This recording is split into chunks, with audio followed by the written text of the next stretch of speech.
Chapter 8. The sunlight woke me again the next morning, and as I yawned and stretched, I realized I could get used to this not waking up to an alarm clock life. I folded my arms behind my head and stared at the exposed wood ceiling, wondering what JD would have in store for today. A flurry of excitement fluttered in my stomach at the mere mention of his name, and I stretched out my left arm to glance at my watch. 9:05. Plenty of time to eat breakfast and soak up some sun before meeting JD. I pulled on my swimsuit and a cover-up, grabbed an apple and a bagel from the breakfast bar, and continued to the crystal blue pool. A few other people lay in chairs, either reading or listening to music. Why didn't I think to bring a book? It would have been a perfect time to read. Choosing a chair near a table, I peeled off my cover-up and donned my sunglasses. I had just closed my eyes when a shadow blocked the sun from my face. "Hey, beautiful." Owen leered down at me. I rolled my eyes and bit my lip to keep from telling him to get lost. "I wanted to apologize about the other night and see if you wanted to get some lunch today." "Fat chance, buddy." "I already have plans for lunch. Sorry. Now please go away." "Dinner, then?" He was clearly not taking the hint.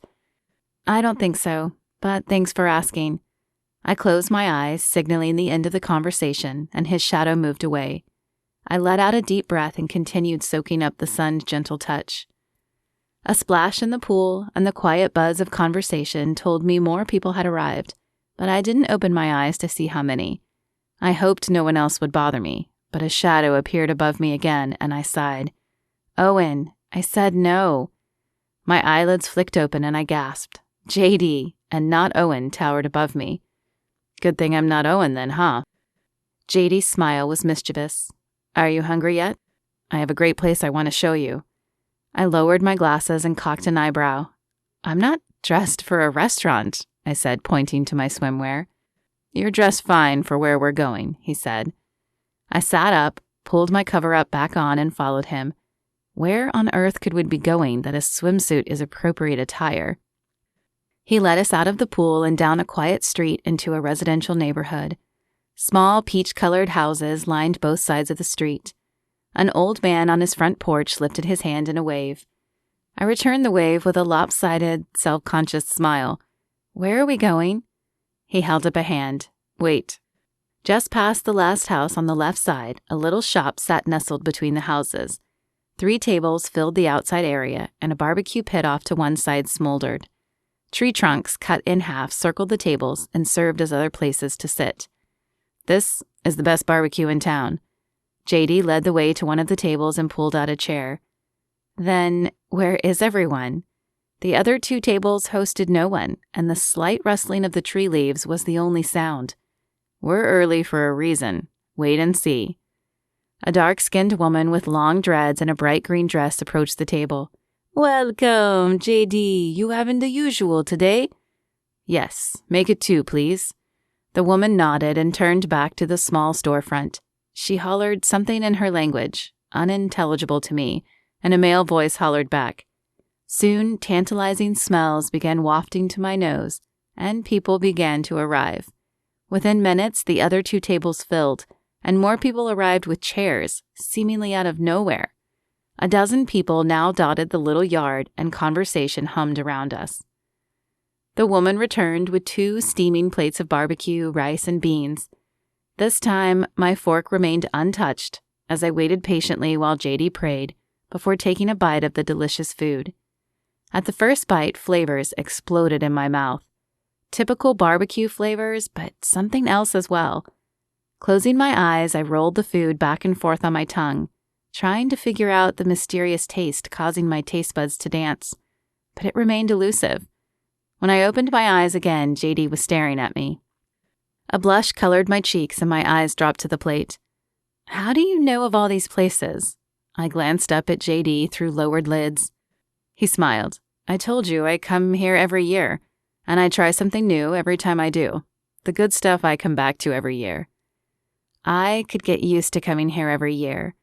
A small sigh escaped my lips as I pictured JD and myself having lunch and dinner together in this tropical paradise before retiring to bed.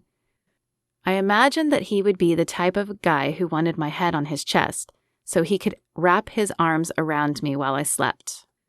Desire coursed through me again, and I felt the first fingers of heat clawing up my face. A small beeping interrupted my daydream. JD frowned as he touched his watch. Drat. I have to get back and get ready for work tonight. I smiled and bit back a laugh. Did he say drat? Who says drat anymore? I'll bring some travel books over tomorrow and we can pick another place to go, JD finished. That sounds great, I replied, and after paying for lunch, we traipsed back to the hotel. As JD headed one way, I meandered to the pool to finish sunning. My previous chair was still open, so I slipped off my cover-up and reclined again, thinking back to lunch. I stifled another laugh at JD's anachronistic word and lack of cursing. When was the last time Daniel had chosen a different word when he was upset? For that matter, when was the last time I had? JD might be a religious nut, but he was also positive and optimistic, which I found refreshing.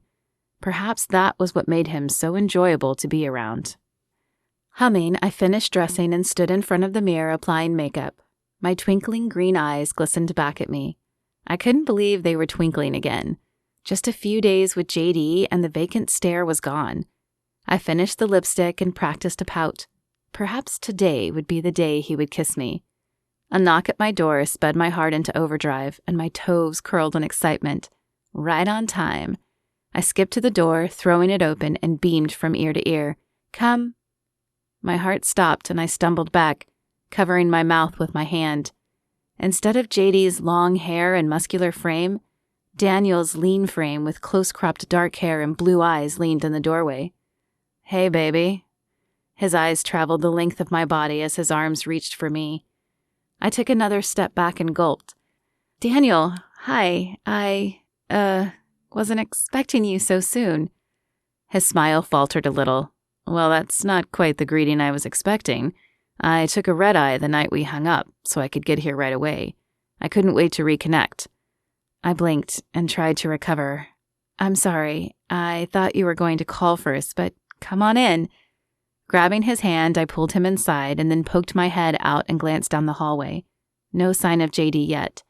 Sighing with relief, I closed the door and turned to Daniel. What is he doing here so soon? He's going to ruin everything. He wrapped his hands around my waist and pulled me close. How about a proper greeting? His lips nuzzled my ear and began trailing down my neck. Pushing against his chest, I tried to extricate myself enough to keep from being in an awkward position when JD arrived. Daniel, not taking the hint, propelled me towards the bed.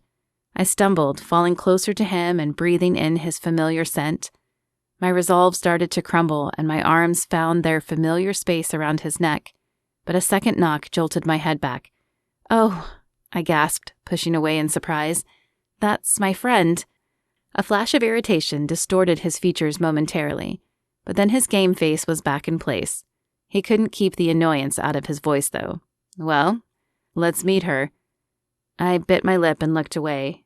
Him, I mumbled. Oh no, what am I going to say to JD now? My heart caught in my throat as I opened the door. JD stood smiling on the other side. Good morning, friend. I brought the books. He held up a bag loaded with books. I swallowed, the lump forming in my throat. Hi, JD. Come in. There's someone here I'd like you to meet. Questions surfaced in JD's eyes, but he stepped inside. His smile froze at the sight of Daniel, and his eyes darted to me. Before I could say anything, he painted a polite smile on his face and stepped forward with an outstretched hand.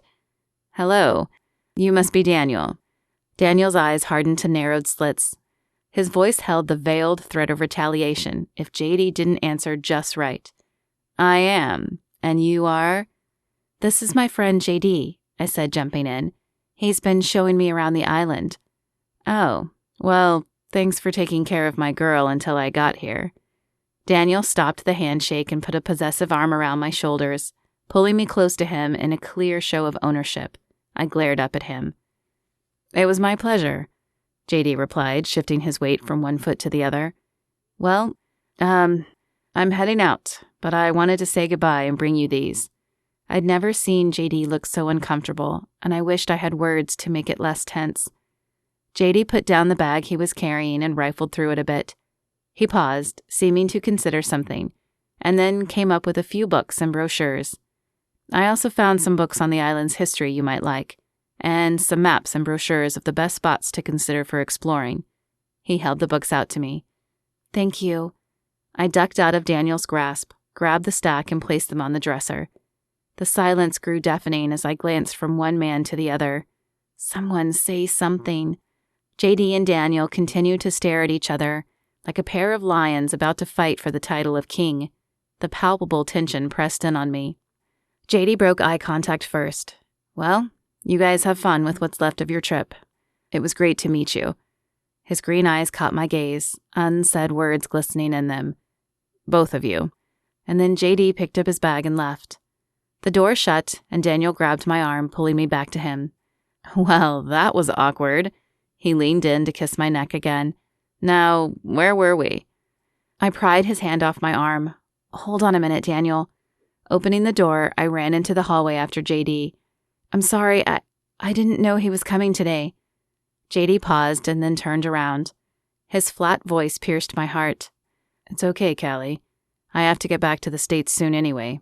He turned to leave. Wait. He turned back around, silent, as if waiting for an explanation. I don't want to leave it like this, I stammered, my heart pounding in my chest. Callie, you have a fiancé waiting for you. His shoulders dropped. You should get back to him. Then JD turned and walked out of my life. I stood rooted in the hallway watching him leave. A tightness in my stomach emerged, doubling me over. What had I done? Would I ever see him again? Why did I care so much? Leaning my head back, I took a few deep breaths before standing and trudging back to the room. Daniel's rigid posture and folded arms greeted me when I crossed the threshold. What was that about? Were you seeing him? I tensed at the biting tone in his voice. It wasn't like that. Suddenly a spark of anger flared inside me, and I took a bold step, jabbing my finger at him. Besides, who are you to question me? I'm still not sure I've forgiven you.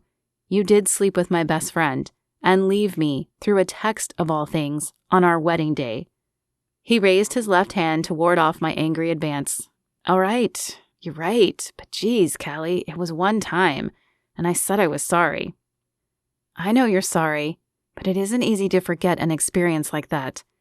My throat closed up and I swallowed back tears. Daniel's body relaxed as he took a step forward.